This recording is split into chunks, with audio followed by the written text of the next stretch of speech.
그림자 계곡의 거래. 앤드류, 제발 다시 한번 생각해봐요. 당신 친자식이잖아요. 희미한 등잔불 아래 해진 담요에 쌓인 두 개의 작은 생명체를 안고 있는 여인의 목소리가 절박하게 울렸다. 그레이스였다. 그녀의 눈은 갓 태어난 쌍둥이에게서 떨어지지 못했다.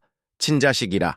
다시 한번 말해봐, 그레이스. 내 아내는 죽었고 집은 무너져가고 난 매일 술에 절어 사는데 내가 이 갓난쟁이들을 키울 수 있을 것 같아. 수염이 덥수룩한 사내 앤드류 해리스의 눈은 독한 술기운으로 흐릿했다. 그는 단어 하나하나를 으르렁거리듯 뱉어내며 그레이스를 노려보았다. 그의 시선은 아기들에게는 잠시도 머무르지 않았다. 그래도 낡은 오토바이 한 대랑 애들을 바꿀 수는 없어요. 앤드류, 제발요. 그레이스는 흐느꼈다. 잠든 쌍둥이를 쥔 그녀의 손이 하얗게 질려 있었다. 여기 있으면 쟤들은 흙이나 파먹고 자랄 거야. 알겠어. 앤드류는 집 구석에 세워진 낡고 빛바랜 스즈키 오토바이를 향해 턱짓했다. 적어도 저 오토바이는 날 이 지긋지긋한 마을에서 벗어나게 해줄 수 있다고. 그는 말을 이었다. 호프의 죽음에 대해 생각해 본 적 있어? 그 여자는 이 가난 때문에 죽은 거야, 그레이스. 이 지독한 가난 때문에. 무거운 한숨소리가 그레이스의 등 뒤에서 들려왔다. 그녀의 남편 마틴 씨가 천천히 앞으로 나와 그레이스의 어깨에 손을 얹었다. 그의 얼굴에는 깊은 고뇌와 연민이 서려 있었다. 앤드류, 자네가 이미 결정을 내렸다면 우리 부부가 아이들을 키우겠네. 하지만 제발 오토바이 이야기는 아무에게도 하지 말아주게. 앤드류는 웃었다. 텅 빈 술통 바닥을 긁는 것처럼 건조하고 공허한 웃음소리였다.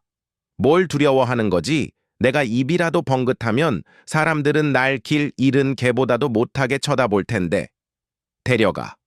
이 순간부터 저것들은 더 이상 내 일부가 아니야. 오, 하느님. 그레이스는 중얼거렸다.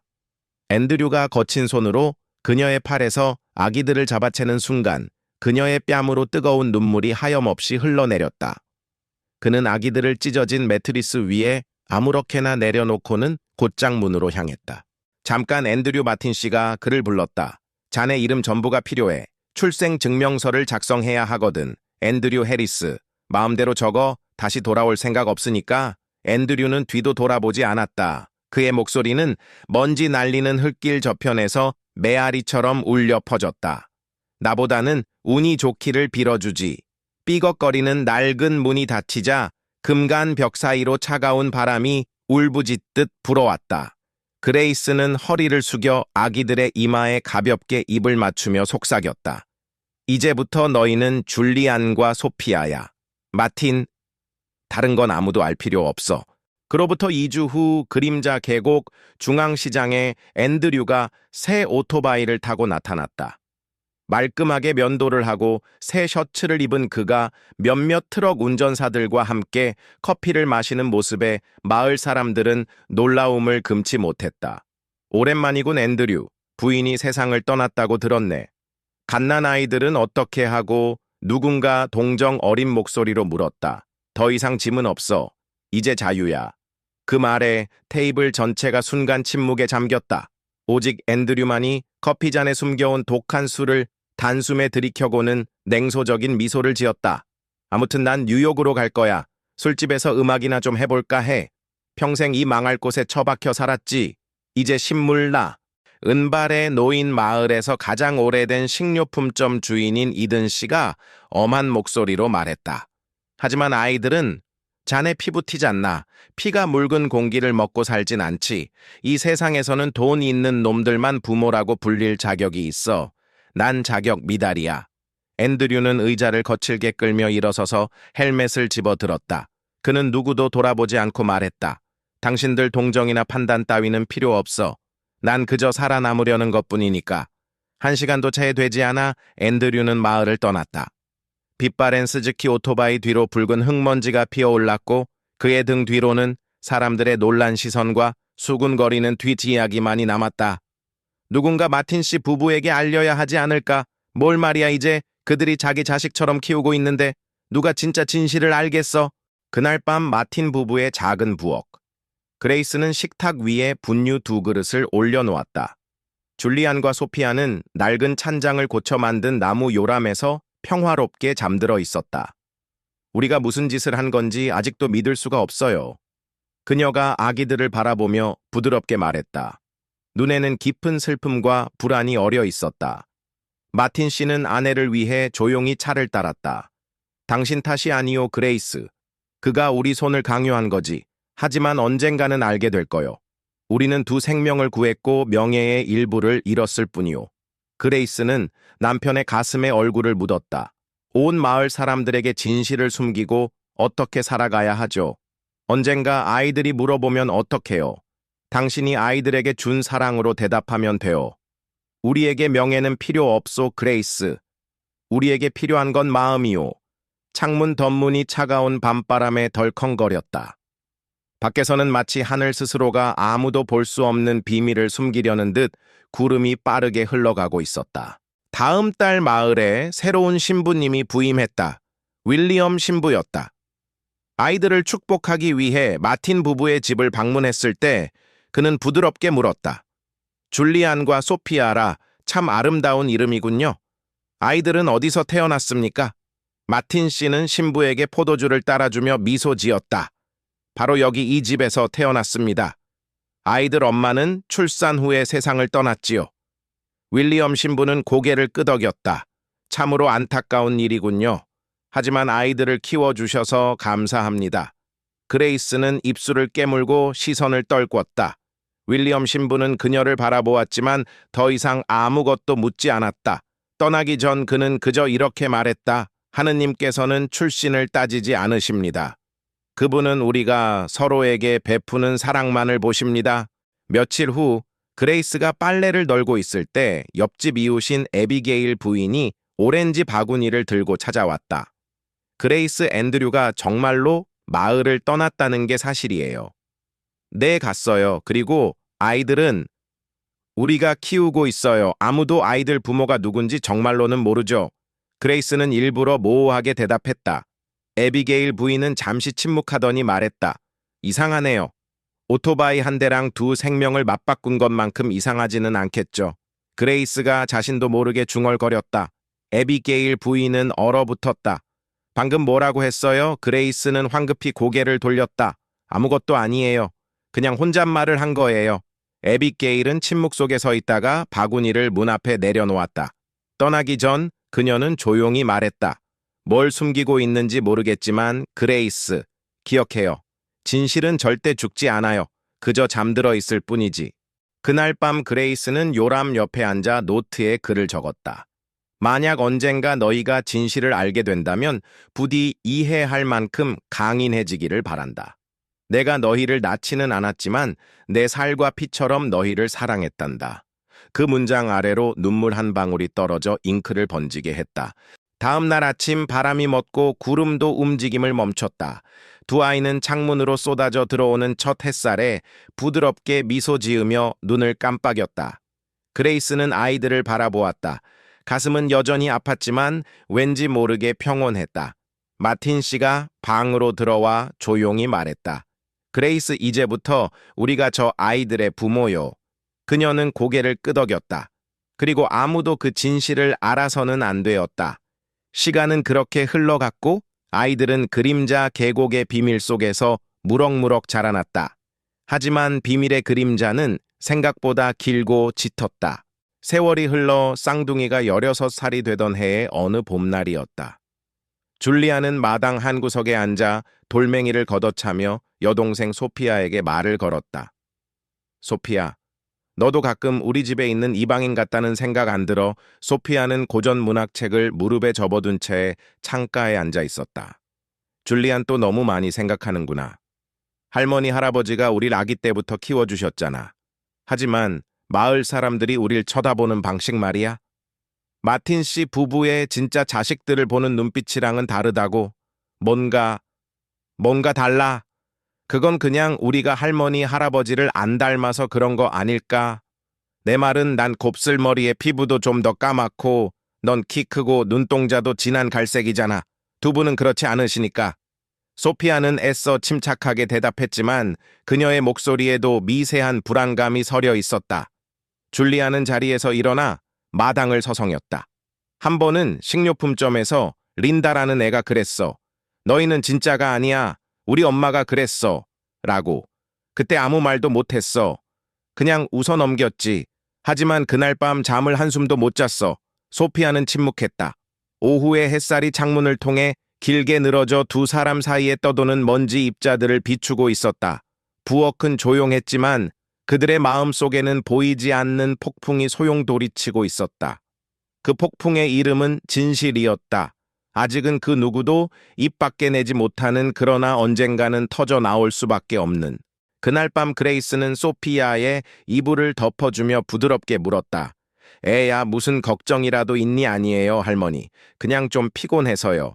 저녁 식사 때 줄리안도 말이 없었다. 너희 둘 싸웠니? 아니요. 그냥 생각 좀 하느라고요. 무슨 생각인데, 얘들아? 소피아는 고개를 돌렸다가 갑자기 물었다. 할머니, 혹시 제가 이곳에 속하지 않는다고 생각해 보신 적 있으세요? 그레이스는 얼어붙었다. 할머니나 할아버지, 아니면 심지어 제 자신에게조차요. 그레이스는 한숨을 쉬며 손녀의 머리를 쓰다듬었다. 넌 다른 누군가를 닮을 필요 없어. 그저 너 자신이 되면 된단다. 하지만 제가 누구인지조차 모르면 어떡해요? 바로 그때 마틴 씨가 말없이 문간에 서 있었다. 그는 아내와 손녀를 번갈아 바라보다가 아무 말 없이 조용히 자리를 떴다. 그의 뒷모습에는 깊은 슬픔과 체념이 어려 있었다. 그가 평생을 지고 온 비밀의 무게가 그의 어깨를 짓누르는 듯했다. 다음 날 아침 마당에서 빨래를 개던 줄리안이 중얼거렸다. 어쩌면 사람들은 늘 자신들이 드러내는 것보다 더 많은 것을 알고 있는지도 몰라. 소피아가 고개를 끄덕였다. 내 친구 루시가 그랬어. 자기 엄마가 그러는데 마틴 씨네 애들은 길가에서 주워온 애들이라고. 뭔가를 주고 데려왔다고 했대. 뭔가라니? 그건 말 안 해줬어. 줄리아는 주먹을 불끈 쥐었다. 눈가가 붉어졌다. 정말 미쳐버릴 것 같아. 그러지 마, 줄리안. 나도 알아. 할머니, 할아버지가 우릴 정말 사랑하신다는 거. 사랑하시지. 하지만 진실과 함께 사랑하시는 건 아니잖아. 그들의 마음속에 드리워진 의혹의 그림자는 점점 더 짙어져만 갔다. 그림자 계곡의 비밀은 더 이상 햇살 아래 숨겨질 수 없을 것처럼 보였다. 곧 터져 나올 진실의 폭풍우를 예감하며 쌍둥이는 서로의 손을 더욱더 꼭 잡았다. 그날 오후 윌리엄 신부가 사과 바구니를 들고 마틴 부부의 집을 찾았다. 그의 방문은 늘 그렇듯 평화로운 분위기를 가져다 주었지만 오늘은 어딘지 모르게 공기가 무겁게 가라앉아 있었다. 오랜만에 뵙는군요. 아이들이 참 많이 컸습니다. 신부가 특유의 온화한 미소로 말했다. 차라도 한잔 하시겠어요? 신부님. 그레이스가 약간 떨리는 손으로 찻잔을 내오며 권했다. 그녀의 눈빛은 불안하게 흔들리고 있었다. 바로 그때 줄리안이 천천히 계단을 내려왔다. 그의 얼굴에는 평소의 장난기 대신 단호한 결의가 서려 있었다. 그는 윌리엄 신부 앞으로 다가가 망설임 없이 물었다. 신부님, 아이가 실제로는 자기 자식이 아닌데도 출생 증명서를 등록할 수 있나요? 식사 공간은 순간 얼어붙었다. 그레이스는 숨을 멈췄고 마틴 씨의 얼굴은 굳어졌다. 윌리엄 신부는 잠시 미간을 찌푸렸지만 이내 차분하게 대답했다. 네, 만약 합법적인 입양 절차를 거쳤다면 가능합니다. 그리고 서류가 없다면 증명서를 그냥 만들어내기도 하죠. 그건 불법이겠지만 이런 작은 마을에서는 종종 일어나는 일이기도 합니다.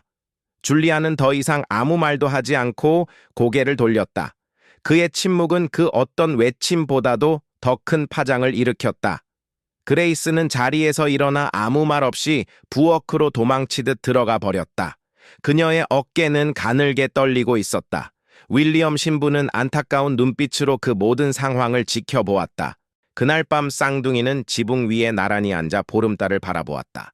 차가운 밤 공기가 그들의 뺨을 스쳤지만 그들은 추위를 느끼지 못하는 듯했다. 줄리안, 만약 우리가 정말 할머니, 할아버지 친자식이 아니라면 어떡하지? 소피아가 먼저 침묵을 깼다. 그녀의 목소리는 바람 소리에 섞여 거의 들리지 않을 만큼 작았다. 그렇다고 해도 우린 그분들께 감사해야 해. 우리를 길러주셨으니까. 줄리안의 목소리는 낮고 침착했지만 그 안에는 깊은 혼란이 담겨 있었다. 하지만 난 진실을 알고 싶어. 이렇게 그림자처럼 사는 건 싫어. 나는 진실이 두려워. 결국 나 자신을 미워하게 될까봐 무서워. 소피아의 목소리가 떨렸다. 줄리아는 여동생의 어깨에 손을 얹었다. 절대 네가 너 자신을 미워하게 두지 않을 거야. 무슨 일이 있어도. 운명의 날은 예고 없이 찾아왔다. 며칠 후 창고를 청소하던 소피아는 책 더미 뒤에 숨겨져 있던 낡은 나무 상자를 우연히 발견했다. 상자는 먼지를 뒤집어 쓴 채 금이가 있었다. 줄리안 이리 와봐. 오빠가 달려왔다. 둘은 조심스럽게 상자를 열었다. 안에는 누렇게 변색된 봉투 몇 개와 3번 접힌 종이 1장, 그리고 SNH라는 글자가 수놓인 작은 천 조각이 들어 있었다. 줄리안은 떨리는 손으로 접힌 종이를 펼쳐 큰 소리로 읽기 시작했다. 나 앤드류 해리스는 신생아 2명을 마틴 부부에게 양도하며 그 대가로 스즈키 오토바이 1대를 받음을 증명한다. 이후 아이들에 대한 어떠한 권리도 주장하지 않을 것임. 소피아는 그 자리에 얼어붙었다. 오토바이 1대랑 맞바꿨다고 그녀의 목소리는 거의 속삭임에 가까웠지만 그 안에는 세상이 무너지는 듯한 절망감이 담겨 있었다. 줄리아는 종이를 구겨 쥐었다. 그의 눈은 분노로 이글거렸다. 앤드류 해리스, 그럼 이자가 우리 친아버지라는 거잖아. 역겨워. 정말 역겨워. 앉아. 숨을 쉬어 소피아. 우린 팔린 거야. 소피아는 머리를 감싸 쥐며 중얼거렸다. 말도 안 돼. 말도 안 돼. 줄리아는 벌떡 일어섰다. 그의 눈빛은 맹수처럼 번뜩였다. 지금 당장 그분들께 이야기해야겠어. 아이들의 손에 들린 종이를 본 순간 그레이스는 의자에 주저앉고 말았다. 그녀의 얼굴은 종이장처럼 하얗게 질려 있었다. 찾았구나. 그걸 찾아버렸어. 이게 뭐예요? 할머니 줄리안의 목소리는 분노와 슬픔으로 격렬하게 떨리고 있었다. 마틴 씨가 천천히 방으로 들어왔다. 그의 얼굴에는 깊은 체념과 고통이 어려 있었다. 너희가 이미 찾았으니 더 이상 거짓말을 하는 건 의미가 없겠구나. 그럼 사실이었어요. 소피아가 눈물을 글썽이며 물었다. 배신감과 절망감이 그녀의 작은 심장을 갈기갈기 찢는 듯했다. 그레이스는 소피아의 손을 꼭 잡았다. 떨리는 목소리로 아주 오랫동안 가슴속에 묻어두었던 비밀을 꺼내놓기 시작했다. 너희 엄마가, 호프가 세상을 떠났을 때 그 사람, 앤드류는 너희를 키우고 싶어 하지 않았어. 그는 너희를 오토바이 1대와 맞바꿨지. 우린 너희를 산 게 아니야. 우린 너희를 구한 거란다. 우리를 구했다고요? 줄리안이 씁쓸하게 웃었다. 그런데 왜 10년 넘게 우리에게 이 사실을 숨기셨어요? 왜요? 두려웠기 때문이야. 마틴 씨가 낮은 목소리로 대답했다. 이 진실이 너희에게 상처를 주고 너희를 망가뜨릴까봐 두려웠어. 하지만 우리가 틀렸구나. 진실을 숨기는 것이 너희에게 더 큰 상처를 주었다는 것을 이제야 알겠다. 소피아가 속삭였다. 길러주셔서 감사해요, 할머니, 할아버지. 하지만 전 여전히 제 진짜 부모님이 누구인지, 우리가 어떻게 태어났는지, 왜 버려졌는지 알고 싶어요. 그녀의 목소리에는 원망보다는 깊은 슬픔과 알고자 하는 갈망이 묻어 있었다. 그레이스는 하염없이 눈물을 흘렸다. 마틴 씨는 쌍둥이를 차례로 바라보며 힘겹게 말을 이었다. 너희 친아버지 앤드류는 한때 재능 있는 음악가였지. 하지만 아내를 잃은 후로 모든 것이 무너져 내렸어. 술에 빠져 자신을 망가뜨렸지. 그는 지금 어디에 있죠? 줄리안이 이를 악물고 물었다. 그의 마음 속에는 분노와 함께 친부에 대한 알 수 없는 감정이 소용돌이치고 있었다. 마지막으로 들은 소식으로는 뉴욕에서 살고 있다고 하더구나. 그날 밤 마틴 부부의 집에는 무거운 침묵만이 감돌았다. 진실은 드러났지만 그 진실이 가져온 것은 후련함보다는 더 깊은 상처와 혼란이었다. 쌍둥이는 자신들의 존재 자체가 하나의 거래에서 시작되었다는 사실에 몸서리쳤다.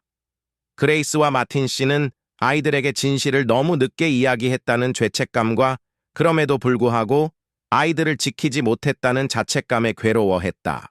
다음 날 아침 소피아는 아침 식사를 걸렀다. 그녀는 방에 틀어박혀 조용히 노트에 무언가를 적고 있었다. 내 친아버지의 진짜 이름은 앤드류 해리스. 줄리안과 나는 하나의 거래의 결과물이다. 울고 싶지만 더 이상 눈물이 나오지 않는다. 마치 이 고통이 항상 내 피 속에 존재해왔던 것처럼 느껴진다. 줄리안이 그녀의 방문을 두드렸다. 손에는 마을 지도와 인터넷에서 출력한 몇 장의 종이가 들려 있었다. 낡은 거주 기록, 어떤 포럼의 댓글들이었다. 일어났어. 우리 친아버지를 함께 찾아볼래? 소피아는 대답하지 않았지만 그녀의 눈빛이 모든 것을 말해주고 있었다. 그 눈빛에는 두려움과 망설임, 그러나 그보다 더 강렬한 진실을 향한 갈망이 담겨 있었다. 그날 오후 그들은 윌리엄 신부의 집을 찾았다. 신부님, 여쭤볼 것이 있습니다. 만약 어떤 사람이 10여 년 전에 이 마을에 살았다면 그 사람을 어떻게 추적할 수 있을까요? 이름 전부를 알고 있니? 앤드류 해리스요. 윌리엄 신부는 미간을 찌푸렸다. 그 이름 들어본 적이 있는 것 같구나. 예전에 이웃 마을 술집에서 음악을 연주하곤 했지. 아내가 죽은 후로는 아무도 그가 어디로 갔는지 정확히 알지 못했어. 줄리안이 고개를 끄덕였다. 감사합니다, 신부님. 저희가 계속 찾아보겠습니다. 신부는 그들의 손을 잡고 부드럽게 말했다. 누구도 자신이 태어날 곳을 선택할 수는 없단다. 하지만 어떻게 성장할지는 선택할 수 있지. 그날 밤 소피아는 창밖을 바라보며 생각에 잠겼다. 나는 누구일까? 나는 왜 여기에 있는 걸까? 그리고 아버지, 그는 단 한 번이라도 우리를 생각했을까? 줄리안이 방으로 들어와 그녀의 어깨에 손을 얹었다. 더 이상 울지 마, 소피아. 그가 우리를 원하지 않았다면 적어도 우리에게는 서로가 있잖아. 나는 끝까지 너와 함께 갈 거야. 소피아는 오빠의 어깨에 머리를 기댔다. 그가 우리에게 사랑을 주지 않았다면 우리가 스스로를 사랑하는 법을 배워야겠지. 안 그래? 맞아. 그들은 하늘을 올려다 보았다. 유성 하나가 밤하늘을 가로질러 떨어졌다. 아무도 소원을 빌지 않았다. 그저 결코 외면할 수 없는 진실을 마주한 두 영혼의 침묵만이 그 자리를 채우고 있었다.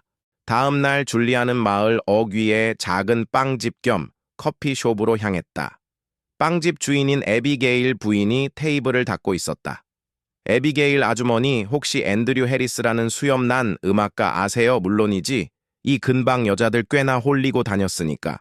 그녀는 잠시 주변을 둘러보더니 자리에 앉았다. 하지만 그 후로는, 부인이 죽은 후로는 모든 것에서 손을 뗐지. 일주일 뒤에는 소문이 돌았어. 그가 자기 애들을 마틴 시내에 넘겼다고. 줄리아는 침을 꿀꺽 삼켰다. 아주머니도 그 사실을 알고 계셨어요? 물론이야. 하지만 아무도 감히 입 밖에 내지 못했지. 그레이스 부인이 예전에 우리 딸애를 댕기열에서 구해준 적이 있거든. 그분은 좋은 사람이야. 소피아가 밖에서 들어왔다. 혹시 앤드류 씨가 지금 어디에 있는지 아세요? 뉴욕 외곽 근처로 이사 갔다고 들었어. 지하철역에서 음악을 연주한다고 하더군. 줄리아는 여동생의 손을 꼭 잡으며 고개를 끄덕였다. 감사합니다, 아주머니. 그들이 떠나기 전 에비게일 부인이 불렀다. 줄리안, 만약 너희 아버지를 찾으러 갈 거라면 단단히 각오해야 할 거야. 자기 자식을 버린 사람이 쉽게 뒤돌아보지는 않으니까. 그 말은 쌍둥이의 가슴에 무겁게 내려앉았다. 친아버지를 만난다는 것이 어떤 의미일지, 그 만남이 어떤 결과를 가져올지 아무것도 예측할 수 없었다. 하지만 그들은 가야만 했다. 자신들의 뿌리를 찾기 위해서, 그리고 어쩌면 아주 작은 희망일지라도 용서와 이해의 가능성을 찾기 위해서. 드러난 진실은 깊은 상처를 남겼지만 동시에 새로운 여정의 시작을 알리고 있었다. 그 여정의 끝에는 무엇이 기다리고 있을까? 그날 밤 소피아는 욕실 거울 앞에 홀로 앉아 자신의 얼굴을 가만히 들여다보았다. 곱슬거리는 머리카락, 약간은 어두운 피부톤 깊은 갈색 눈동자.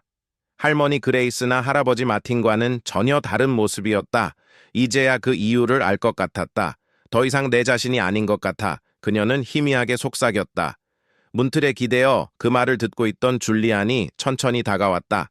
나도 마찬가지야. 마치 피부 한 꺼풀이 벗겨진 것 같은데 그 아래에 있는 내가 누군지 모르겠어. 그는 한숨을 내쉬었다.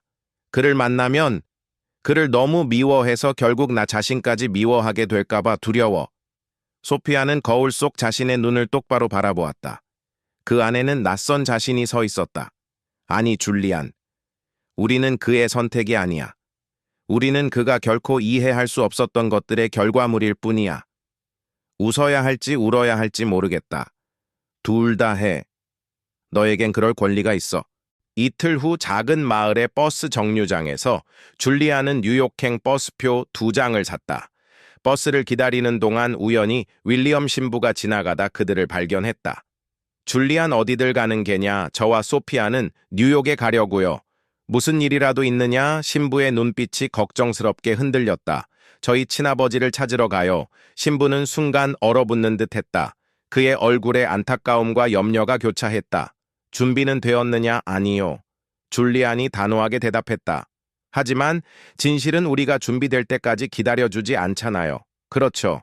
신부님, 내가 한때 앤드류를 알았지. 재능 있는 음악가였지만 마음은 이미 오래전에 죽어버린 사람이었어. 신부의 목소리는 낮고 슬펐다. 작은 여행 가방을 끌며 다가오던 소피아가 말했다. 저는 그를 한번 봐야 할 것 같아요. 그래야 제가 용서할 수 있을지 아니면 그 문을 영원히 닫아버릴 수 있을지 알 수 있을 것 같아요. 윌리엄 신부는 그들의 어깨를 가볍게 두드렸다. 다른 사람이 너희에게 정체성을 부여하기를 기다리지 말거라. 너희 자신의 것을 찾으렴. 버스는 곧 도착했고 쌍둥이는 무거운 마음으로 채올랐다. 소피아는 버스 창문에 머리를 기댔다. 창밖으로 빠르게 지나가는 풍경들, 언덕 논밭 희미해져가는 마을의 모습이 석양빛에 물들고 있었다. 과거는 뒤에 남겨졌지만 고통은 여전히 그들의 가슴 속에 생생하게 남아 있었다. 그를 보면 무슨 말을 할 것 같아? 소피아가 조용히 물었다. 모르겠어. 아무 말도 안 할지도 몰라. 그냥 거기 서 있다가 돌아서 나올지도. 줄리아는 먼 곳을 바라보며 대답했다. 나는 노트에 몇 가지 질문을 적어봤어. 만약 그가 대답해 준다면 어쩌면 약간의 평화를 찾을 수 있을지도 몰라. 그리고 만약 대답하지 않는다면 그냥 계속 앞으로 나아갈 거야. 줄리아는 말없이 고개를 끄덕였다. 버스는 어둠 속으로 끝없이 달려가는 듯했다. 그날 밤 뉴욕 외곽의 작은 호스텔에서 줄리안과 소피아는 더블룸을 빌렸다. 방은 좁고 낡았지만 그들에게는 사치였다.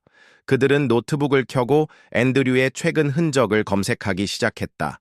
앤드류 해리스라는 이름의 남자 출생 연도도 일치해. 이스트우드 근처에서 음악을 연주한다고 나와 있어. 줄리안이 낮은 목소리로 읽었다. 심지어 지하철역에서 키스 미 어라틀 립싱크하는 영상도 있네.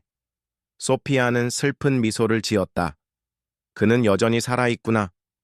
우리는 그가 오래전에 죽었다고 생각했는데 그는 죽지 않았어.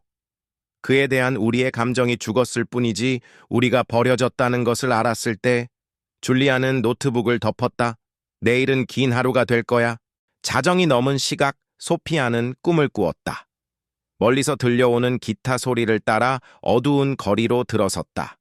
길 한가운데 한 남자가 등을 보인 채 앉아 있었다. 아버지. 남자는 돌아보지 않았다. 그녀는 그에게 달려가 어깨를 만졌다. 그녀를 향해 돌아선 얼굴에는 눈도 코도 없었다. 그저 흐릿하고 텅 빈 공간뿐이었다. 소피아는 비명을 질렀다. 줄리안이 잠에서 깨어 그녀를 끌어안았다. 괜찮아, 그냥 꿈이야. 괜찮아. 소피아는 그에게 단단히 매달렸다. 줄리안, 내일이 무서워. 나도 무서워. 하지만 우린 함께 맞설 거야. 그녀는 그의 가슴에 얼굴을 묻고 고개를 끄덕였다. 테이블 위에는 그녀의 노트가 펼쳐져 있었고 파란 잉크로 쓰인 첫 페이지의 글귀가 희미한 달빛 아래 드러나 있었다. 내일 나는 한때 나를 지킬 가치가 없다고 생각했던 그 남자를 마주할 것이다. 다음 날 아침 뉴욕의 거리는 그들이 상상했던 것보다 훨씬 더 시끄럽고 혼란스러웠다. 자동차 경적 소리, 사람들의 외침, 지하철이 지나가는 굉음이 사방에서 울려 퍼졌다. 뉴욕이 이렇게 시끄러울 줄은 몰랐어. 소피아가 재킷깃을 여미며 말했다. 넓은 도로를 가로지르는 바람은 먼지와 지하철역에서 풍겨나오는 담배 연기 냄새를 실어 날랐다. 줄리아는 지도를 살피며 길거리 노점상들을 훑어보았다. 3개월 전 게시물에 언급된 장소? 오후 늦게였지. 아마 누군가 화장실 벽 근처에서 수염난 늙은 남자가 기타를 치고 있다고 했어. 그게 앤드류인지는 확실하지 않지만 가보자. 하늘이 이미 어둑어둑해질 무렵 그들은 그곳에 도착했다. 게시물에 언급된 작은 술집은 페인트가 벗겨지고 낡은 병원처럼 느껴지는 누런 조명으로 가득 차 있었다. 손님들은 대부분 노동자나 택시 운전사, 지하철 직원들로 보였다. 술집 한 구석 팁 없이는 노래 신청 금지라고 적힌 나무 간판 아래 긴 머리를 느슨하게 묶은 수염난 남자가 낡은 기타를 치고 있었다. 그의 목소리는 거칠었고 노래는 끔찍했지만 그의 눈빛은 이상하게도 낯익었다. 심장이 철렁 내려앉는 기분이었다. 소피아는 줄리안의 손을 더욱 세게 잡았다. 그 사람이야. 줄리안은 아무 말도 하지 않았다. 그는 천천히 그를 향해 걸어갔다. 남자는 줄리안이 바로 앞에 설 때까지 고개도 들지 않았다. 뭘 원해? 그의 목소리는 술에 절어 쉬어 있었다. 앤드류 해리스 씨 맞으신가요? 그래, 나 맞아. 뭘 원하냐고 소피아가 앞으로 나섰다. 그녀의 목소리가 가늘게 떨렸다. 저희는 줄리안과 소피아예요. 남자는 눈을 깜빡였다. 1초 그리고는 씩 웃었다. 아직 살아있었군. 응, 나쁘지 않아. 잘 됐네. 줄리안은 그 자리에 얼어붙었다. 그게 할 말 전부예요. 앤드류는 하품을 하며 기타를 내려놓았다. 너희 둘 잘 자란 것 같군. 잘 먹고 잘 입고 교육도 받고. 그래서 뭐가 불만인데 당신은 우리를 오토바이 한 대 값에 버렸어요. 소피아가 떨리는 목소리로 말했다. 눈물이 금방이라도 터져 나올 것 같았다. 앤드류는 코웃음을 쳤다. 만약 내가 그러지 않았다면 너희는 지금쯤 그림자 계곡 어딘가에 묻힌 시체 신세였을 거다. 난 돈이 없었고 너희 엄마는 죽었어. 도대체 내가 뭘 할 수 있었겠냐고 줄리아는 이를 악물었다. 우리를 지킬 수도 있었잖아요. 돈을 벌기 위해 음악을 연주할 수도 있었고요. 도움을 요청할 수도 있었지만 당신은 그러지 않았어요. 당신은 우리를 팔았다고요. 잘 들어 꼬마야. 앤드류가 테이블을 탁 쳤다. 난 모범적인 아버지가 될 깜냥이 못 돼. 난 그냥 기타나 칠 줄 아는 한물간 놈일 뿐이라고. 도대체 여긴 왜 날 찾아온 거야? 소피아는 입술을 깨물었다. 이해하고 싶었어요. 뭘 이해해? 내가 내 인생을 증오했다는 거. 네 엄마가 매트리스 위에서 피를 흘리며 죽어가는 동안 내가 담배나 피우며 도대체 뭘 해야 할지 몰랐다는 거. 앤드류의 목소리에는 자조와 분노가 뒤섞여 있었다. 줄리아는 주먹을 꽉 쥐었다. 우리를 사랑한 적은 있긴 했어요. 앤드류는 잠시 침묵했다. 그러더니 공허하고 텅 빈 웃음을 터뜨렸다. 모르겠어. 난 누구도 사랑하는 법을 배운 적이 없거든. 소피아는 고개를 돌렸다. 그녀의 목소리가 갈라졌다. 우리 엄마 물건 뭐라도 간직하고 있는 거 있어요? 아니. 사진이나 편지나 마지막 메시지 같은 거요. 그 여자는 내 손을 잡고 애들을 구해줘라고 말했어. 그리고는 죽었지. 난 나 자신도 구할 수 없었는데 어떻게 너희를 구할 수 있었겠냐고. 줄리아는 여동생을 돌아보았다. 가자 소피아. 앤드류가 그들의 등 뒤로 소리쳤다. 잠깐. 그들이 돌아섰다. 그는 주머니를 뒤적여 낡은 손목시계 하나를 꺼냈다. 내 엄마가 출산할 때 차고 있던 거야. 이건 간신히 간직하고 있었지. 원하면 가져가. 소피아가 앞으로 나섰다. 떨리는 손으로 시계를 받아들었다. 눈물이 그녀의 눈에 가득 고였다. 이것만이라도 고마워요. 앤드류는 고개를 끄덕이고는 다시 기타를 집어들었다. 가봐. 이제 다 컸잖아. 나 같은 늙은이가 너희 앞길 막을 필요 없지. 그들은 말없이 술집을 나섰다. 바람이 거세지며 잊히기를 거부하는 무언가처럼 그들의 귓가에 울부짖었다. 줄리안이 좁은 골목길로 접어들었다. 소피아가 그의 손을 잡았다. 우리가 옳은 일을 한 걸까 모르겠어. 그냥 그의 얼굴을 봐야만 했어. 그래야 상상하는 것을 멈출 수 있을 것 같았거든. 유령처럼 텅 비어 있더군. 그를 덜 미워하게 된 것 같기도 한데 마음은 더 아파. 그들의 친아버지 앤드류 해리스라는 유령은 그렇게 실체를 드러냈다. 하지만 그 실체는 그들이 상상했던 그 어떤 모습보다도 더 공허하고 차가웠다. 그 만남은 끝이 아니라 또 다른 고통스러운 여정의 시작을 알리는 듯했다. 다음 날 아침 그들은 이스트우드 역으로 향했다. 플랫폼으로 내려가는 길에 희끗희끗한 머리에 나이 든 남자가 하모니카를 불고 있었다. 그는 쌍둥이를 보고 미소를 지으며 뉴욕 억양이 짙은 영어로 물었다. 새로운 얼굴들이군. 누굴 찾고 있나 얘들아. 줄리안이 제법 능숙한 영어로 대답했다. 네. 나이든 음악가요. 앤드류 해리스라고. 아, 그 미친 기타쟁이 영감 남자가 껄껄 웃었다. 어젯밤엔 역에서 자던데. 오늘은 아직 못 봤네. 소피아가 물었다. 그에 대해 많이 아세요, 그래. 난 데이비드라고 하네. 젊었을 때 그 친구랑 같은 밴드에서 연주했었지. 줄리안의 눈이 커졌다. 데이비드 씨, 그가 왜 그렇게 되었는지 아세요? 데이비드는 담배에 불을 붙여 연기를 천장으로 내뿜었다. 그는 누구보다도 많은 것을 잃었지만 슬퍼하는 법을 배우지 못한 사람이야. 아내가 죽고 쌍둥이가 태어나고 직업도 없었지.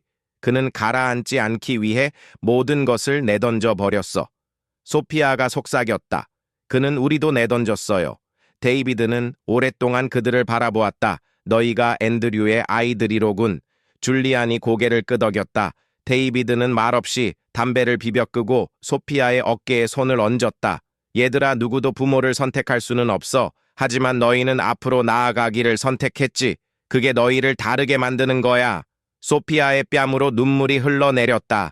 우리는 이해하고 용서할 수 있을지 보려고 왔어요.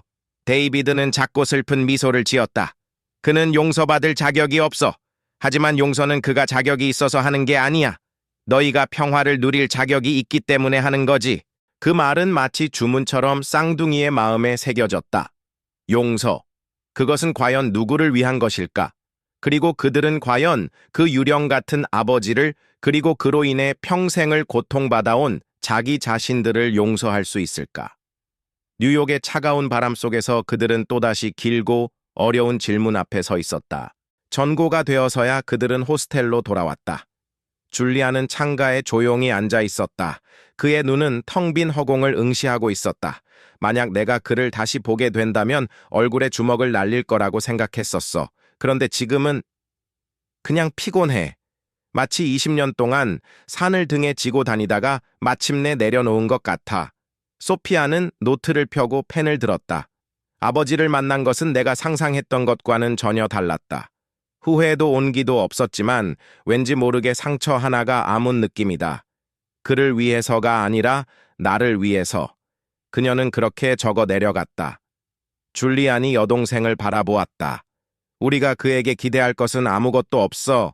그리고 그럴 필요도 없고. 그날 밤 그들은 호스텔 근처 공원 벤치에 나란히 앉았다. 뉴욕의 밤하늘은 별 하나 보이지 않았지만 도시의 불빛이 마치 인공의 별처럼 반짝이고 있었다. 줄리안이 사탕 껍질을 벗겨 소피아에게 건넸다. 기분이 어때? 텅 비었지만 가벼워. 마치 벽에 걸린 보기 싫은 그림을 치워버린 대신 그냥 그대로 두고 더 이상 신경 쓰지 않기로 한 느낌이랄까. 그래, 나도 더 이상 그가 다른 누군가일 거라고 상상하지 않을 거야. 이게 진실이고 난 이걸 받아들일 거야. 줄리안이 부드럽게 웃었다. 그의 얼굴에는 아주 오랜만에 찾아온 듯한 평온함이 어려 있었다. 내일 마을로 돌아갈 거지? 소피아가 물었다. 응. 하지만 그 전에 그를 한 번 더 보고 싶어. 비난하려는 게 아니야. 그냥 이 장을 마무리 짓고 싶어서. 다음 날 늦은 저녁 그들은 다시 그 낡은 술집 느린 오후를 찾았다. 앤드류는 술에 취해 기타를 움켜쥐고 오래된 노래를 중얼거리고 있었다. 그의 모습은 어제보다 더 초라하고 남루해 보였다. 줄리아는 그의 기타 케이스에 작은 지폐 한 장을 넣었다.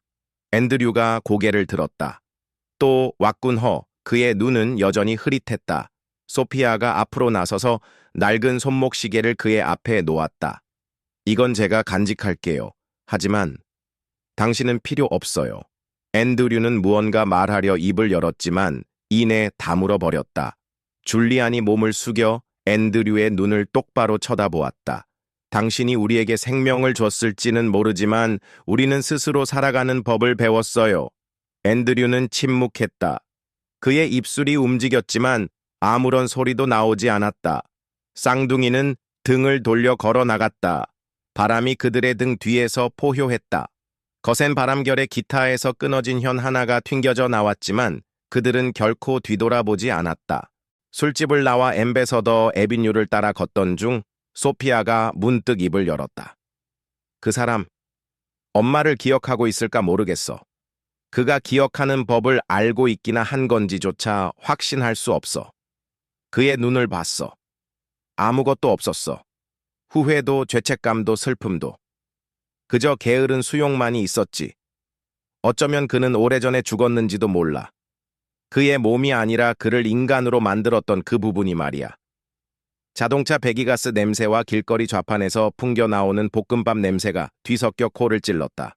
소피아는 손에 쥔 낡은 시계를 내려다보았다. 시계바늘은 녹슬었지만 유리는 여전히 온전했다. 엄마에 대해 더 알고 싶어. 하지만 그는 우리에게 아무것도 주지 않았어. 사진도 이야기도 심지어 제대로 된 기억조차도. 다른 사람을 찾아보자.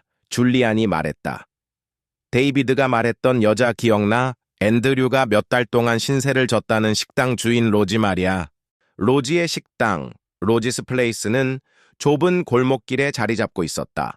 간판은 빛이 바래고 글자 몇 개가 떨어져 나가 이제는 겨우 로지스라고 읽힐 정도였다. 은발을 틀어 올린 로지가 능숙한 솜씨로 양파를 썰며 카운터 뒤에 서 있었다. 앤드류의 아이들이라고 정말 그녀는 칼을 내려놓았다. 난 그가 농담하는 줄 알았는데 줄리안이 머뭇거렸다. 그가 혹시 저희에 대해 언급한 적이 있나요? 그날 밤 그는 술에 취해 중얼거렸지. 호프, 줄리안, 소피아. 내 마음에 그냥 헛소리하는 줄 알았어. 하지만 너희 둘을 보니 이제야 이해가 가는구나. 소피아는 입술을 깨물었다. 저희 엄마, 호프에 대해 아세요? 아니. 난 앤드류가 모든 것을 잃은 후에야 그를 알게 됐으니까. 하지만 한 번은 그가 직접 만든 노래를 부르는 걸 들은 적이 있어. 제목은 호프의 손길이었지. 그 노래, 그는 부엌에서 기타를 치며 천장을 바라보고 중얼거렸어. 당신의 손길은 한때 나의 유일한 경계였지. 줄리아는 목이 메었다. 그는 엄마를 사랑했었군요. 그렇죠. 소피아가 떨리는 목소리로 물었다. 사랑했지. 하지만 너무 망가져서 사랑을 붙잡을 수 없는 사람의 방식이었어. 사람들이 자기 자신조차 구할 수 없을 때 그들은 자신이 가졌던 모든 아름다운 것을 파괴하고 말지. 소피아가 속삭였다. 그는 우리도 파괴했어요. 로지는 그들에게 오렌지 주스 2잔을 건넸다. 그를 변호하는 건 아니야. 하지만 난 그가 몇 시간이고 낡은 사진 한 장을 쳐다보고 앉아있는 걸 본 적이 있어. 아무도 묻지 않았고 아무도 몰랐지. 어쩌면 그가 완전히 냉혈한은 아니었을지도 몰라. 줄리안이 고개를 끄덕였다. 감사합니다. 적어도 이제 저희 엄마가 정말 존재했었다는 건 알게 됐어요. 그저 잊힌 이름이 아니었다는 걸요. 그날 오후 그들은 다시 지하철역으로 향했다. 앤드류는 기둥에 기대어 기타를 끌어안은 채 멍하니 앉아 있었다. 그의 눈은 초점을 잃은 듯 흐릿했다. 앤드류 씨, 줄리안이 불렀다. 남자가 고개를 들었다. 또 왔군. 아직도 날 비난하는 건가? 아니요, 비난하러 온 게 아니에요. 물어볼 게 있어서요. 뭐에 대해서? 호프에 대해서. 앤드류가 비웃었다. 뭐 나 같은 쓰레기한테서 무슨 동화 같은 사랑 이야기라도 듣고 싶은 건가? 아니요. 그냥 진실을요. 그는 주위를 둘러보더니 손짓했다. 앉아. 말해주지. 오래 걸리진 않을 거야. 그들이 앉자 앤드류는 담배를 한 모금 깊이 빨아들인 후 거칠게 기침했다. 그녀는 노래를 아름답게 불렀어. 갈색 눈에 긴 머리였지. 커피숍에서 기타를 치다가 만났어. 호프는 기타를 배우고 싶어 했지. 난 사랑이 뭔지 몰랐지만 그녀가 날 마치 아직 인간인 것처럼 바라보는 방식이 좋았어. 우리는 어떻게 태어났어요? 줄리안이 물었다. 우린 가난했어. 지독하게 가난했지. 하지만 그녀는 너희 둘을 꼭 낳겠다고 고집했어. 이 아이들이 나를 여전히 나로 있게 만드는 마지막 존재야 라고 말했지. 난 공황 상태였어. 그녀의 배가 불러올 때마다 난 더 많은 술을 마셨지. 소피아가 조용히 물었다. 엄마가 돌아가셨을 때 당신은 뭘 했어요? 그녀는 피를 흘리며 죽어갔어. 그 마을 병원에는 그날 밤 당직 의사조차 없었지. 난 그냥 거기 서 있었어. 아무것도 하지 않았어. 그저 소리만 질렀지. 목소리가 갈라질 때까지 소리만 질렀다고. 줄리아는 고개를 숙였다. 앤드류는 텅 빈 눈으로 말을 이었다. 그 후에 너희를 집으로 데려왔어. 사흘 동안 먹지도 자지도 못하고 너희 우는 소리를 들었지. 나도 울었어. 그때 그레이스가 왔어. 그녀가 말했지. 애들을 나에게 줘요. 당신은 살아남지 못할 거야. 그래서 그렇게 했어. 오토바이 한 대와 너희를 맞바꿨지. 하지만 잘 살아보려고 그런 게 아니었어. 난 도망친 거야. 소피아는 눈물을 터뜨렸다. 우리를 보러 다시 온 적은 없었어요. 아니. 너희 눈을 볼 용기가 없었어. 너희는 그녀의 눈을 가졌으니까. 줄리안이 여동생의 손을 잡았다. 우리가 어떻게 자랐는지 알고는 있었어요. 아니. 하지만 너희 둘을 보니 나와 함께 있었던 것보다는 나았겠지 싶군. 우리가 그리웠던 적은요? 소피아가 갈라지는 목소리로 물었다. 그래. 특히 술에 취했을 때. 한 번은 공원에서 깨어났는데 작은 여자아이가 아빠라고 부르는 소리가 들리는 것 같았어. 벌떡 일어났지만 아무도 없었지. 침묵. 오직 지하철 복도를 울리는 바람 소리뿐이었다. 마침내 줄리안이 일어섰다. 이야기해줘서 고마워요. 하지만 우리가 다시 돌아올 거라고 기대하지는 마세요. 기대 안 해. 앤드류가 고개를 끄덕였다. 그냥 미안할 뿐이야. 소피아는 오랫동안 그를 바라보다가 말했다. 우리는 당신의 사랑을 구하러 온 게 아니에요. 당신이 묻어버린 기억들을 되찾으러 온 거예요. 그날 밤 호스텔 방으로 돌아온 줄리아는 음성 메모를 녹음했다. 우리는 그를 만났다. 화해하기 위해서도 용서하기 위해서도 아니었다. 깨닫기 위해서였다. 우리가 좋은 사람이 되기 위해 그가 필요하지는 않다는 것을. 소피아는 창가에 앉아 낡은 시계를 꼭 쥐고 있었다. 나는 더 이상 그를 미워하지 않아. 하지만 내 마음속에 그를 위한 자리는 남아있지 않아. 정확해. 용서는 누군가를 다시 내 삶으로 받아들인다는 뜻이 아니니까. 줄리안, 우리 내일 집에 가는 거지? 응. 하지만 그 전에 마지막으로 한 번 더 그에게 이걸 주고 와야 해. 줄리안이 접힌 종이 한 장을 들어 보였다. 그게 뭔데, 시야? 엄마가 한 번은 그랬어. 사랑하는 법을 모르는 사람들은 말을 통해 배워야 한다고. 나도 한번 해보고 싶어. 다음 날 아침 그들은 이스트우드 역으로 다시 향했다. 앤드류는 사라지고 없었다. 데이비드가 근처에서 기타를 치고 있었다. 그가 떠났어요? 줄리안이 물었다. 너희 둘을 한번 본 것으로 충분하다고 하더군. 버스를 타고 갔어. 어디로 가는지는 말하지 않았고. 소피아는 데이비드에게 접힌 종이를 건넸다. 혹시라도 그를 다시 만나게 되면 이걸 전해주세요. 데이비드는 고개를 끄덕이고 종이를 훑어보았다. 그의 눈가가 촉촉해졌다. 당신을 비난하지 않아요. 더 이상 당신이 변할 거라고 기대하지 않으니까요. 당신을 미워하지 않아요. 값싼 사랑 따위는 필요 없으니까요. 다만 내가 당신 없이도 잘 살았고 앞으로도 잘 살아갈 거라는 걸 알아주길 바랄 뿐이에요. 그가 썼던 어떤 노래보다도 더 나은 글이군. 데이비드가 부드럽게 말했다. 줄리안과 소피아는 작별 인사를 하고 돌아섰다. 이번에는 뒤돌아보지 않았다. 뉴욕의 거대한 소음 속에서 그들은 각자의 길을 향해 나아가기 시작했다. 한 명은 머나먼 프랑스로, 또 다른 한 명은 그들이 떠나왔던 작은 마을로. 뿌리는 같았지만 이제 그들은 서로 다른 가지를 뻗어 자신만의 하늘을 향해 자라날 터였다. 소피아는 파리행 비행기 좌석에 앉아 창밖을 바라보았다. 구름 아래로 뉴욕의 불빛이 점점이 멀어져 갔다. 그녀는 주머니에서 낡은 손목시계를 꺼냈다. 멈춰버린 시간. 하지만 그녀의 시간은 이제 새롭게 흐르기 시작할 참이었다. 엘레나 모건 선생님이 주선해준 프랑스에서의 장학금과 연구 조교 자리는 그녀에게 단순한 학업의 기회 이상이었다. 버려진 아이들에 대한 연구. 그것은 자신의 상처를 정면으로 마주하고 그것을 통해 다른 사람을 이해하고 돕겠다는 그녀의 의지 표명이기도 했다. 나는 내 고통을 나의 작업으로 바꿀 것이다. 그녀는 노트에 그렇게 적었다. 한편 그림자 계곡으로 돌아온 줄리아는 깊은 생각에 잠겼다. 그는 대학에 가는 대신 사회복지 훈련 프로그램에 등록했다. 버려진 10대들을 돕는 센터에서 자원봉사를 시작하기로 한 것이다. 소피아가 고통을 학문으로 승화시키려 한다면 그는 직접적인 행동으로 자신의 상처를 극복하고 다른 이들에게 손을 내밀기로 결심했다. 네가 다른 사람들의 이야기를 짊어질 만큼 강하다고 생각해? 소피아가 떠나기 전 물었었다. 아니, 하지만 적어도 그들에게 거짓말하지 않을 만큼은 솔직하다고 생각해. 줄리아는 그렇게 대답했었다. 몇 달 후 뉴욕의 한 병원에서 앤드류 해리스가 심장마비로 쓰러졌다는 소식이 데이비드를 통해 쌍둥이에게 전해졌다. 길거리에서 쓰러진 그를 아무도 셔틀 도와주지 않았다고 했다. 데이비드가 우연히 발견하고 구급차를 불렀지만 의사는 9분만 늦었어도 목숨을 잃었을 거라고 말했다. 소피아는 파리에서 그 소식을 듣고 아무 말도 하지 않았다. 줄리안 역시 마찬가지였다. 기쁘지도 슬프지도 않았다. 그저 마침내 그가 한때 자신들에게 가했던 그 버려짐을 스스로 느껴볼 차례가 된 것일지도 모른다는 생각을 할 뿐이었다. 앤드류는 방문객을 거부했다.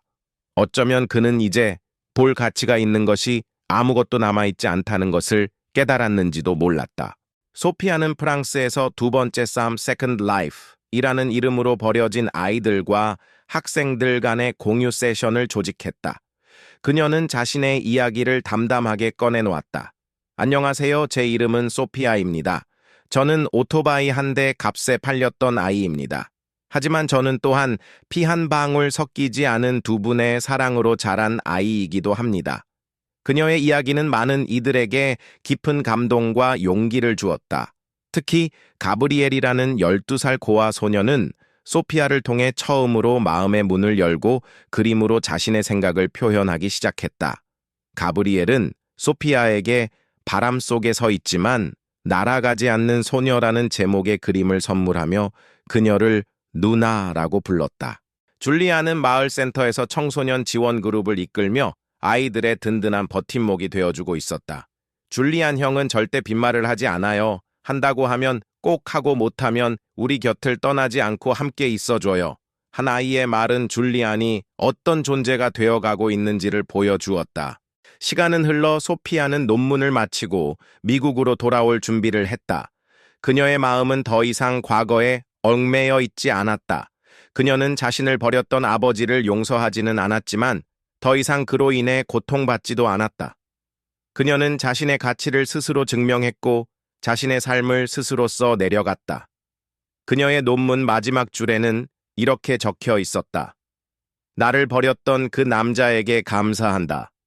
그 덕분에 나는 결코 놓지 않는 손길의 진정한 가치를 배웠으니까. 뉴욕 JFK 공항 입국장. 줄리아는 초조하게 출구를 바라보고 있었다. 마침내 익숙한 곱슬머리가 인파 사이로 나타났을 때 그는 자신도 모르게 환하게 웃었다. 소피아였다. 몇 년 만에 재회였지만 어제 만난 것처럼 편안했다. 세상에 너 더 마른 것 같아. 줄리안이 소피아를 끌어안으며 말했다. 마른 게 아니라 밝아진 거겠지, 오빠. 소피아가 장난스럽게 받아쳤다. 그녀의 눈은 예전의 깊은 슬픔 대신 차분한 빛으로 가득 차 있었다. 파리에서의 시간들이 그녀에게 많은 것을 가르쳐준 듯했다. 그래, 맞아. 빛이 나네 아주. 줄리아는 진심으로 말했다. 할머니 할아버지께서는 어떠셔? 나보다 더 건강하셔. 네가 언제 돌아오냐고 매일 물으셨어. 가자. 해지기 전에 두 분을 보고 싶어. 그림자 계곡의 작은 집은 변함없이 그들을 맞이했다. 그레이스는 현관으로 달려나와 소피아를 와락 끌어안았다. 그녀의 눈에는 기쁨의 눈물이 그렁그렁했다. 어서 와, 내 새끼. 얼마나 보고 싶었는지 몰라? 마틴 씨는 부엌에서 병아리콩 수프를 끓이다 말고 달려나왔다. 그의 얼굴에는 주름이 더 깊어졌지만 미소는 여전히 따뜻했다. 소피아, 네가 제일 좋아하는 병아리콩 수프랑 토스트 빵을 준비했단다. 냄비째 다 먹어도 돼. 집 냄새가 그리웠어요. 소피아의 목소리가 살짝 잠겼다. 집은 똑같지. 하지만 너는 달라졌구나. 그레이스가 소피아의 얼굴을 어루만지며 말했다. 어떻게요? 할머니 달라진 게 아니라 더 선명해졌다고 할까? 스스로를 사랑하는 법을 배운 사람처럼 말이야. 할머니가 가르쳐 주신 그 어떤 누구보다도 더 잘 해내고 있고요. 마틴 씨가 덧붙였다. 소피아는 할아버지 마틴에게 다가가 그의 손을 잡았다. 할아버지 아직도 엄마의 나무굿을 목걸이를 하고 계시네요. 그래. 하지만 오늘은 내게 돌려줘야겠다. 아니에요, 할아버지가 간직하세요. 왜 엄마가 두 분 곁에 계속 머물렀으면 좋겠어요. 그리고 저는 그 사랑을 제가 가는 곳 어디든 가지고 다닐 거니까요. 마틴 씨는 그레이스를 바라보았다. 그레이스는 눈물을 글썽이며 고개를 끄덕였다. 그럼 이건 할머니에게 걸어드려야겠구나. 네 엄마도 할머니가 내게 준 모든 것을 잊지 않기를 바랄 테니. 그 순간 네 사람은 말없이 서로를 바라보았다. 혈연으로 맺어진 가족은 아니었지만 그들 사이에는 그 어떤 혈연보다도 강하고 깊은 사랑과 유대감이 흐르고 있었다. 저녁 식탁에서 줄리아는 센터에서 있었던 일을 이야기했다. 아, 지난주에 센터에서 영감을 주는 멘토를 뽑았는데 제가 뽑혔어요. 정말 왜 뽑혔는데 소피아가 눈을 반짝이며 물었다. 한 아이가 그러더라고요. 줄리안 형은 절대 빈말을 하지 않아요. 한다고 하면 꼭 하고 못하면 우리 곁을 떠나지 않고 함께 있어줘요. 라고요. 그거 제가 예전에 오빠한테 했던 말이잖아요. 응. 그리고 이제 내가 그 말을 아이들에게 전해주고 있지. 줄리안이 미소 지었다. 식사 후 그들은 거실에 모여 앉았다. 소피아는 프랑스에서 가져온 작은 액자를 꺼냈다. 할머니, 할아버지, 여기에 사진을 하나 걸고 싶어요. 무슨 사진인데 가족 사진이요. 우리 넷이요. 할아버지, 할머니, 줄리안, 그리고 저. 이 집 앞에서 찍은 사진이에요. 사진 속 네 사람은 환하게 웃고 있었다. 배경으로는 그림자 계곡의 푸른 언덕과 작은 집이 보였다. 아름답구나. 어디서 인화한 거니? 프랑스에서요. 사진관에 말했어요. 아무도 빼앗아갈 수 없는 기억을 간직하고 싶다고요. 사진 밑에 뭐라고 적을까? 마틴 씨가 물었다. 소피아가 줄리안을 바라보았다. 줄리안이 조용히 대답했다. 가족이란 누구도 홀로 남겨지지 않는 곳. 그레이스는 그 말을 듣고 조용히 눈물을 훔쳤다. 내 평생 이렇게 마음이 꽉 찬 적은 없었어.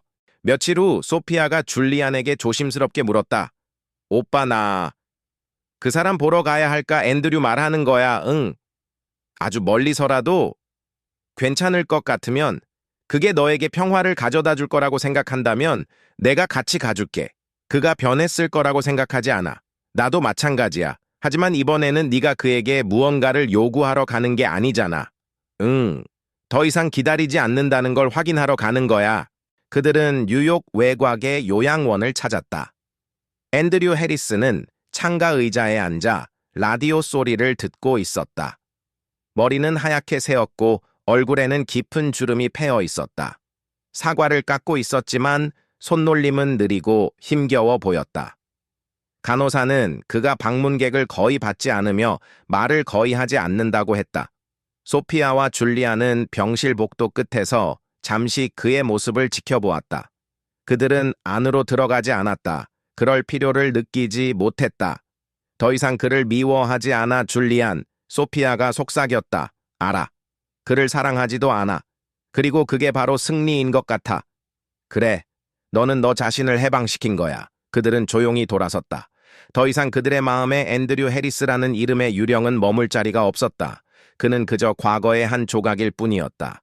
마을로 돌아온 소피아는 줄리안과 함께 새로운 계획을 세웠다. 줄리안, 나 아이디어가 있어. 말해봐. 우리 집 현관 밑에서 일주일에 한 번씩 이야기로 치유하기 모임을 시작하는 거야. 내가 내 이야기를 하고 네가 네 이야기를 하고 그러면 다른 사람들도 자기 이야기를 하겠지. 그리고 우리는 그들에게 말해줄 거야. 용서하지 않아도 괜찮다고. 하지만 더 이상 상처받지 않기로 선택할 수는 있다고. 찬성이야. 당장 시작하자. 그들의 첫 모임은 소박했지만 따뜻했다. 마을 사람들 몇몇이 모였고 그들은 각자의 아픔과 상처 그리고 치유의 경험을 나누었다. 소피아는 자신의 이야기를 담담하게 꺼내놓았다. 오토바이 한 대 값에 팔렸던 아이, 하지만 사랑으로 길러진 아이, 그리고 마침내 자신의 목소리를 찾은 아이의 이야기를. 줄리아는 버려진 아이들을 도우면서 자신이 배운 것들과 그 아이들이 가르쳐준 용기에 대해 이야기했다. 그들의 이야기는 다른 사람들의 마음을 움직였다. 어떤 이는 눈물을 흘렸고, 어떤 이는 고개를 끄덕였고, 어떤 이는 용기를 내어 자신의 숨겨왔던 이야기를 꺼내놓았다.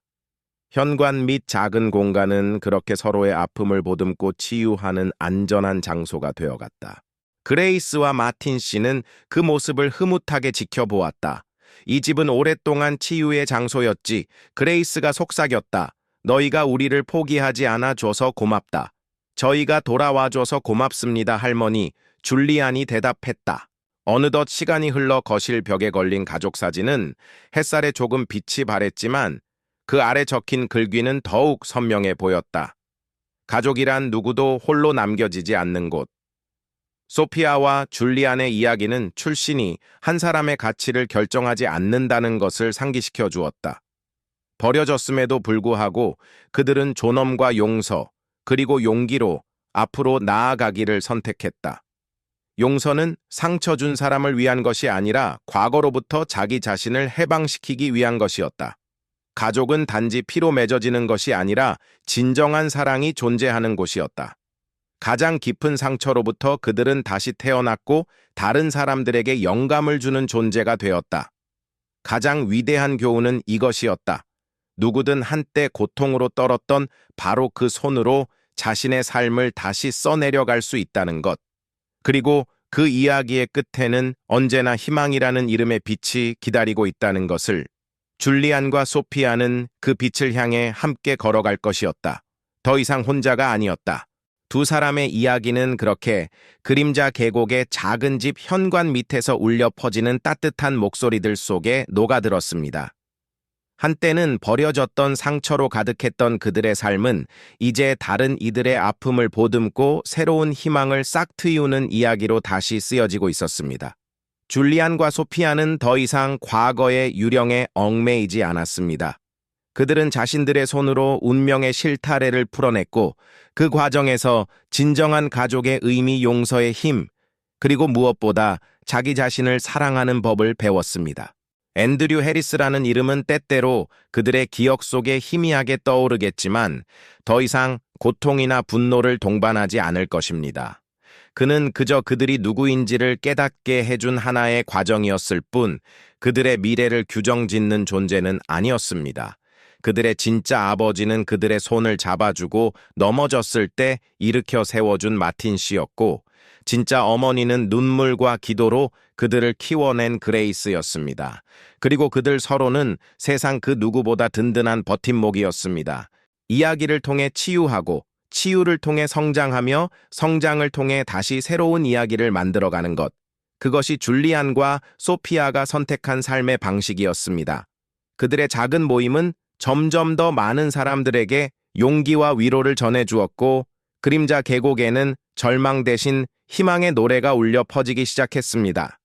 가장 깊은 절망 속에서도 사랑은 피어날 수 있으며 가장 어두운 과거로부터도 빛나는 미래를 만들어갈 수 있다는 것을 그들의 삶 자체가 증명하고 있었습니다. 그리고 그 증명은 또 다른 누군가에게 건네는 가장 강력한 치유의 메시지였습니다.